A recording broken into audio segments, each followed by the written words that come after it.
En algún lugar entre la leyenda y la violencia, existió un hombre cuyo nombre hacía temblar a un país entero, José Gonzalo Rodríguez Gacha.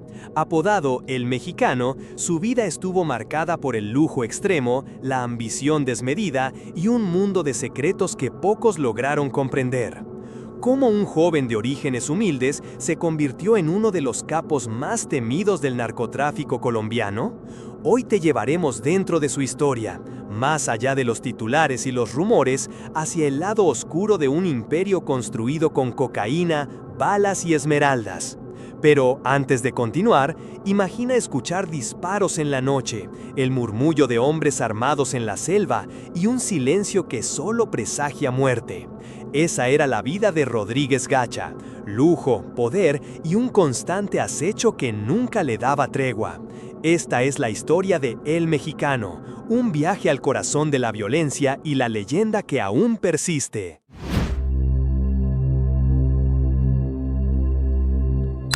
Nació el 14 de mayo de 1947, en un pequeño municipio del departamento de Cundinamarca llamado Pacho. Su nombre completo era José Gonzalo Rodríguez Gacha, pero con el tiempo sería conocido con uno de los apodos más temidos en toda Colombia, El Mexicano. Sin embargo, antes de convertirse en un capo del narcotráfico, antes de ser considerado uno de los hombres más ricos y violentos de su época, fue simplemente un niño pobre, hijo de campesinos, que creció en medio de la dureza del campo colombiano. Su familia, humilde y trabajadora, se dedicaba a la venta de quesos y productos agrícolas. La infancia de Rodríguez Gacha estuvo marcada por la precariedad económica y las limitaciones sociales de un país profundamente desigual. Desde pequeño aprendió que la supervivencia dependía del ingenio, la fuerza y muchas veces de la violencia. No era un estudiante brillante, ni mucho menos disciplinado. Apenas alcanzó la educación básica y pronto abandonó la escuela. No había mucho futuro para un joven campesino en Pacho. Como tantos otros, tuvo que buscar formas rápidas de conseguir dinero. En su adolescencia, trabajó en oficios menores, fue ayudante de transporte, vendedor e incluso empleado en restaurantes. Pero esos trabajos no llenaban sus ambiciones. Desde muy temprano, mostró un carácter duro, rebelde y decidido. Rodríguez Gacha no soñaba con ser campesino, ni con tener una vida modesta. Sus aspiraciones iban más allá de lo que ofrecía la vida rural. La pobreza, en lugar de resignarlo, lo empujaba a mirar hacia otros mundos, el del poder, el dinero y el respeto que solo podía conseguirse, en su mentalidad, por medio de la violencia y la ilegalidad. Su primera conexión con ese mundo se dio cuando llegó a Boyacá, una región famosa por sus minas de esmeraldas. Allí entró en contacto con el ambiente turbulento del negocio esmeraldero, una actividad legal pero marcada por la sangre, los intereses y las disputas mortales entre clanes.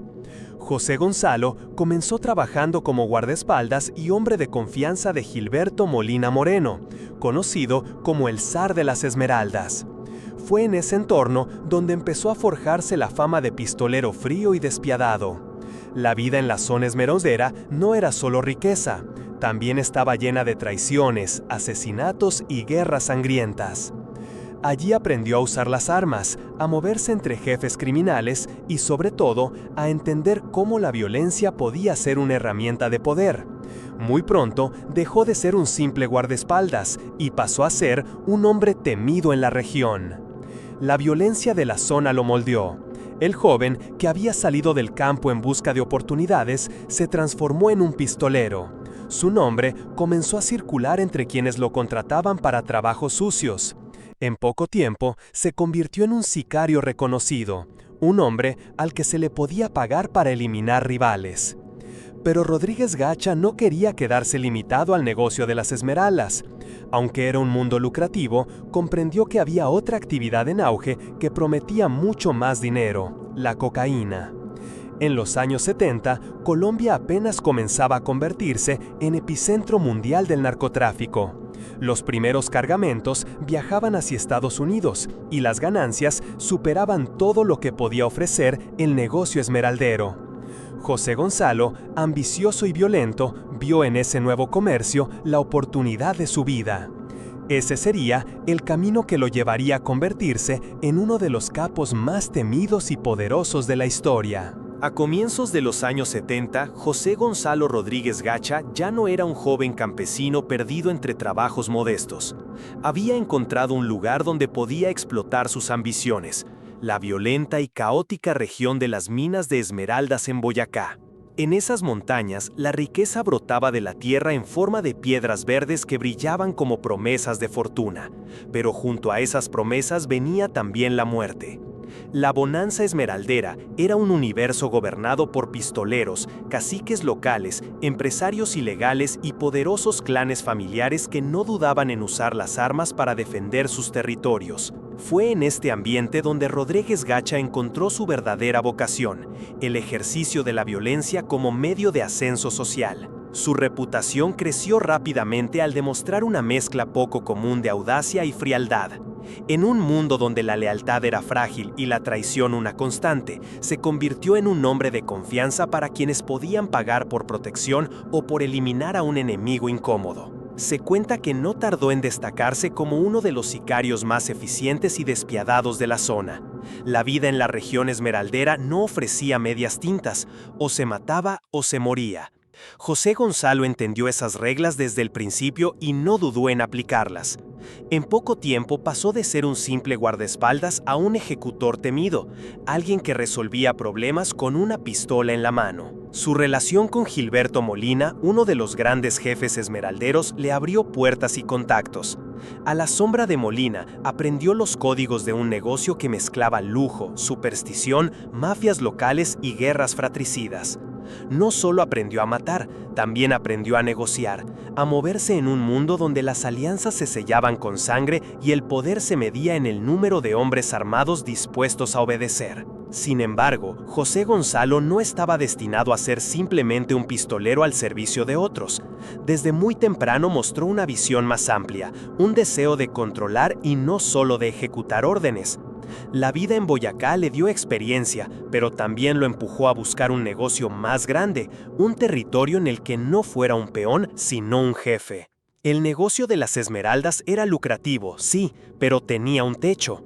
Las minas estaban en manos de clanes tradicionales, y aunque un sicario podía enriquecerse, siempre quedaba limitado por las jerarquías.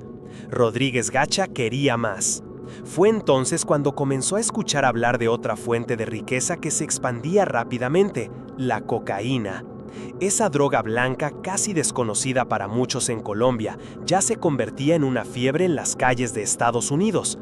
Los precios eran astronómicos y las ganancias imposibles de comparar con cualquier otra actividad. Los primeros contactos con ese nuevo negocio los obtuvo a través de criminales que viajaban entre Bogotá y Medellín.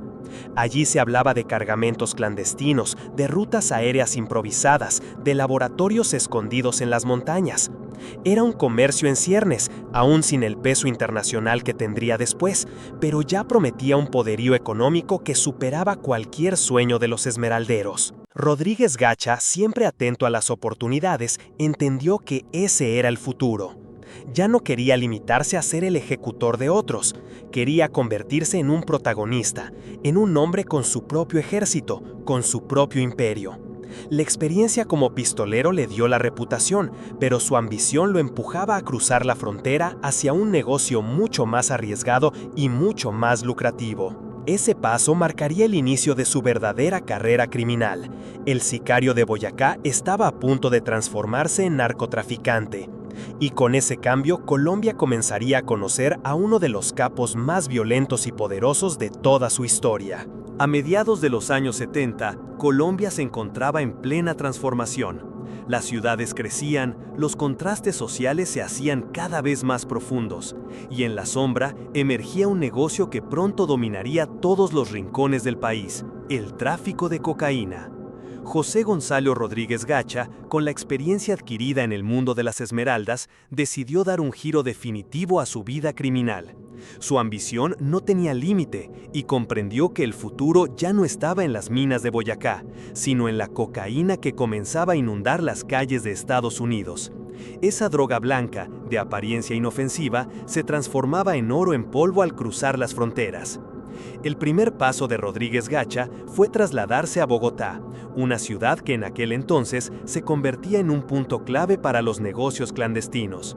Allí entró en contacto con una figura enigmática y poderosa, Verónica Rivera de Vargas, conocida como la Reina de la Cocaína. Ella ya controlaba una parte importante del tráfico en la capital y abrió las puertas para que José Gonzalo se familiarizara con las dinámicas de la producción y el contrabando. Pero Rodríguez Gacha no se conformaba con ser un socio menor. Muy pronto, su camino lo llevó a conocer a personajes que serían decisivos en su destino. Fue en esos años cuando entró en contacto con Pablo Emilio Escobar Gaviria, un hombre que compartía su misma ambición desbordada y que estaba construyendo paso a paso una red que pronto se convertiría en el Cartel de Medellín. También se cruzó con los hermanos Ochoa, Jorge Luis, Juan David y Fabio, quienes aportaban a la naciente organización su disciplina empresarial y sus conexiones familiares. Y a su lado apareció un personaje excéntrico y visionario, Carlos Leder, quien imaginaba rutas aéreas hacia Norteamérica y soñaba con un narcoimperio global. Rodríguez Gacha no tardó en encontrar su lugar dentro de ese círculo. Su capacidad para la violencia, su conocimiento del negocio clandestino y su audacia lo hicieron indispensable. Pero, a diferencia de los demás, él aportó algo más: la conexión con México. Desde el comienzo, comprendió que para expandir la cocaína a gran escala era necesario establecer alianzas internacionales, y México representaba la puerta de entrada hacia el gigantesco mercado de Estados Unidos. Su ingenio lo llevó a abrir rutas novedosas. Mientras muchos traficantes se concentraban en la costa caribeña o en los envíos directos a Miami, Rodríguez Gacha comenzó a construir contactos con capos mexicanos, entre ellos Miguel Ángel Félix Gallardo, figura clave en el tráfico de marihuana y posteriormente líder del Cartel de Guadalajara. Esa relación fue fundamental para que el colombiano consolidara el apodo que lo acompañaría el resto de su vida: el Mexicano. En paralelo, empezó a levantar su propia estructura de producción. Invirtió en laboratorios de cocaína escondidos en las selvas colombianas y en aviones ligeros que podían transportar cargamentos a pistas clandestinas. No era un simple socio, era un estratega que veía el negocio como una guerra donde debía tener su propio ejército. En cuestión de pocos años, José Gonzalo dejó de ser un pistolero al servicio de otros, para convertirse en uno de los pilares del Cartel de Medellín. Su figura crecía a la par de la organización, y su nombre empezaba a sonar con fuerza en los informes de inteligencia de Colombia y Estados Unidos. La cocaína ya no era un negocio marginal, era una industria criminal que generaba millones de dólares cada semana. Y en esa industria, Rodríguez Gacha se consolidaba como uno de los hombres más peligrosos y ambiciosos. Había cruzado definitivamente la línea, ya no era el sicario de las montañas, ahora era un narcotraficante de talla internacional. Su imperio apenas comenzaba y con él una ola de violencia y poder que cambiaría la historia de Colombia para siempre. A finales de los años 70, José Gonzalo Rodríguez Gacha ya no era un hombre cualquiera dentro del mundo criminal. Había encontrado su lugar en el naciente Cartel de Medellín, pero al mismo tiempo había empezado a marcar distancia con respecto a sus socios. Mientras muchos de ellos pensaban en el negocio únicamente como un flujo de cocaína hacia Miami y Nueva York, Rodríguez Gacha entendía que el futuro estaba en algo mucho más grande: la creación de redes internacionales sólidas que garantizaran el dominio del mercado en todo Estados Unidos. Fue en este contexto donde su nombre comenzó a estar íntimamente ligado con México. Desde el principio, José Gonzalo sintió una fascinación especial por ese país. No solo veía en él una ruta estratégica para mover toneladas de cocaína hacia ciudades como Los Ángeles, Houston o Dallas, sino que también admiraba profundamente su cultura. Le atraían los mariachis, las rancheras, los sombreros charros, la estética de los corridos y la simbología del pistolero mexicano. No era una simple admiración, era una identidad que fue adoptando poco a poco, hasta que el mundo criminal lo bautizó con un apodo que lo acompañaría hasta la muerte: el Mexicano. Sus haciendas, construidas con el dinero de la cocaína, eran un reflejo de esa obsesión. Una de ellas se llamó Cuernavaca, otra Mazatlán, otra Sonora, todas inspiradas en lugares emblemáticos del país azteca. Allí levantaba palacetes extravagantes, con caballerizas llenas de caballos finos, colecciones de sombreros charros y hasta cantinas privadas donde contrataba mariachis para cantar toda la noche. Pero detrás de esa apariencia pintoresca se escondía la verdadera razón de su apodo. Rodríguez Gacha fue el primero en establecer alianzas firmes con narcotraficantes mexicanos, que sirvieron como puente para introducir enormes cantidades de cocaína en el mercado norteamericano. Mientras otros enviaban cargamentos en avionetas hacia Florida, él organizaba corredores terrestres y marítimos que desembocaban en la frontera mexicana, una estrategia mucho más difícil de detectar por las autoridades estadounidenses. Los cargamentos salían desde Colombia en lanchas rápidas, avionetas clandestinas o barcos camuflados. Llegaban a costas mexicanas y desde allí se internaban por tierra hasta llegar a la frontera con Estados Unidos. Este sistema, perfeccionado con disciplina y violencia, convirtió a Rodríguez Gacha en uno de los hombres más importantes del negocio. La relación con Miguel Ángel Félix Gallardo y otros capos mexicanos fue clave. De ese vínculo nació una sociedad que consolidó al Cartel de Medellín como la organización criminal más poderosa del planeta durante la década de los 80. Y dentro de esa maquinaria, el mexicano se convirtió en el especialista en logística y rutas internacionales. La riqueza que acumuló era incalculable. Comenzó a invertir en haciendas gigantescas en varias regiones de Colombia, donde levantó auténticos feudos privados. Estas propiedades no solo eran símbolos de ostentación, también funcionaban como centros de operaciones, lugares estratégicos para guardar armas, procesar droga y entrenar a los hombres que conformaban su ejército personal. Porque Rodríguez Gacha no solo pensaba en dinero. Desde muy temprano entendió que para sobrevivir en ese mundo necesitaba construir su propio aparato militar. Y lo hizo con la misma disciplina con la que había organizado sus rutas.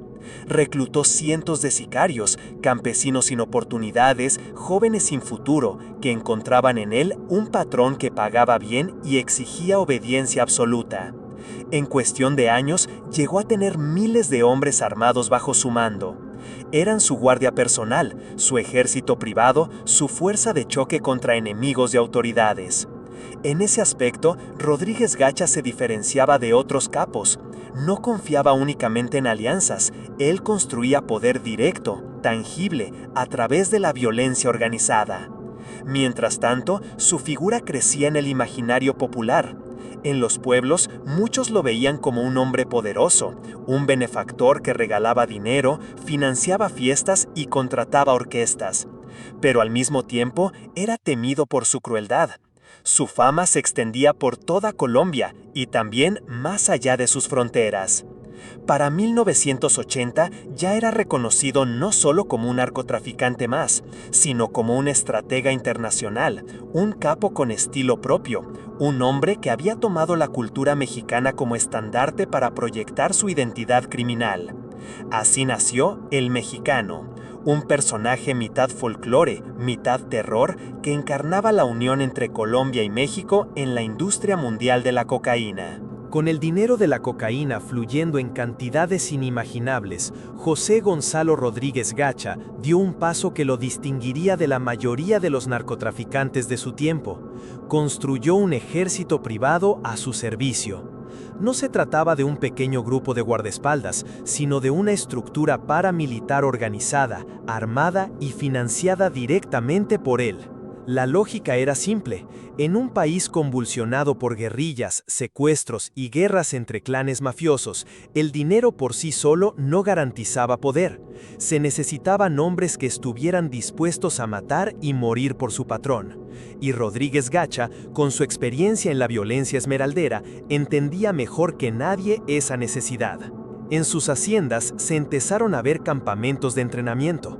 Allí, jóvenes campesinos sin oportunidades, desempleados de las ciudades y hasta exmilitares fueron reclutados con la promesa de un sueldo estable, armas modernas y el respaldo de un hombre que parecía intocable.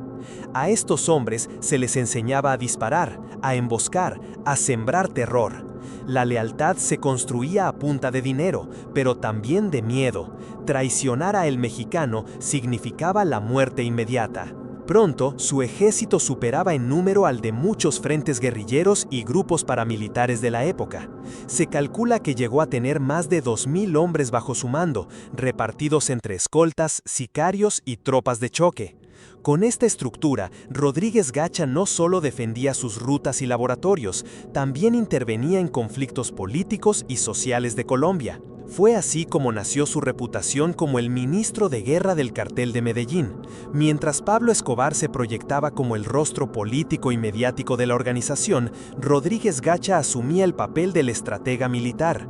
Era él quien financiaba campañas de exterminio contra quienes consideraba enemigos, guerrilleros, sindicalistas, periodistas, jueces y sobre todo cualquier organización que pusiera en riesgo los intereses del cartel. En ese contexto, apoyó activamente la creación de un grupo que se volvería tristemente célebre, Muerte a Secuestradores, conocido como el MAS. Esta organización paramilitar surgió como respuesta al secuestro de familiares de narcotraficantes, pero rápidamente se convirtió en una máquina de violencia indiscriminada. Con recursos del mexicano y otros capos, el MAS sembró miedo en distintas regiones del país, asesinando a sospechosos, colaboradores y hasta inocentes. Rodríguez Gacha veía en estos grupos una doble utilidad. Por un lado, se protegía a sí mismo y a sus socios de la amenaza guerrillera, y por otro, construía influencia territorial en zonas donde el Estado colombiano apenas tenía presencia. Para él, no se trataba solo de dinero, se trataba de poder real, del control de la vida y la muerte en vastas regiones. Las armas llegaban desde distintos rincones del mundo: fusiles automáticos, granadas, lanzacohetes, ametralladoras pesadas. No era raro ver a sus hombres equipados con material bélico que normalmente solo poseían los ejércitos nacionales. Ese despliegue lo convertía en uno de los hombres más temidos del país, un narcotraficante que había entendido que la violencia organizada era la mejor garantía para su imperio. Su ejército no solo operaba en defensa propia. Rodríguez Gacha ordenaba ofensivas abiertas contra enemigos estratégicos. Participó en verdaderas guerras privadas, donde la sangre corría como en los viejos tiempos de las minas de esmeraldas, pero ahora con un alcance mucho mayor. Ya no era el pistolero que resolvía disputas personales, ahora era un comandante que movía cientos de hombres a la vez. Ese rol lo consolidó como la pieza militar más valiosa del cartel de Medellín. Si había que intimidar a un político, eliminar a un periodista incómodo o enfrentarse directamente con la guerrilla, era Rodríguez Gacha quien ponía las armas, los hombres y la estrategia. Su brutalidad no tenía límites y su disposición a utilizar la violencia masiva lo hizo indispensable dentro del cartel. A comienzos de los años 80, la figura de José Gonzalo Rodríguez Gacha se había consolidado como uno de los pilares más violentos del cartel de Medellín. Pero su poder no se limitaba ya al negocio de la cocaína, ni a las guerras contra rivales del bajo mundo. Ahora, su nombre aparecía ligado a una estrategia de terror directo contra el Estado colombiano y la sociedad civil. En un país que vivía entre el fuego cruzado de las guerrillas, los paramilitares y el narcotráfico, Rodríguez Gacha se convirtió en un actor central del conflicto. No era un hombre de discursos ni de apariciones públicas como Pablo Escobar, su influencia se expresaba a través de la sangre derramada. El patrón de El Mexicano era claro: atacar de manera despiadada a todo aquel que osara enfrentarse al cartel. Políticos, jueces, periodistas, sindicalistas y hasta ciudadanos anónimos fueron alcanzados por su maquinaria de violencia. Era una guerra sin reglas, donde el mensaje siempre era el mismo: nadie estaba a salvo. La lista de víctimas es escalofriante: ministros de justicia que denunciaban el poder de los capos, magistrados que se atrevían a fallar en contra de sus intereses, periodistas valientes que publicaban investigaciones sobre el narcotráfico. Todos se convirtieron en blancos de una ofensiva que no buscaba solamente eliminar enemigos, sino sembrar el miedo en cada rincón del país.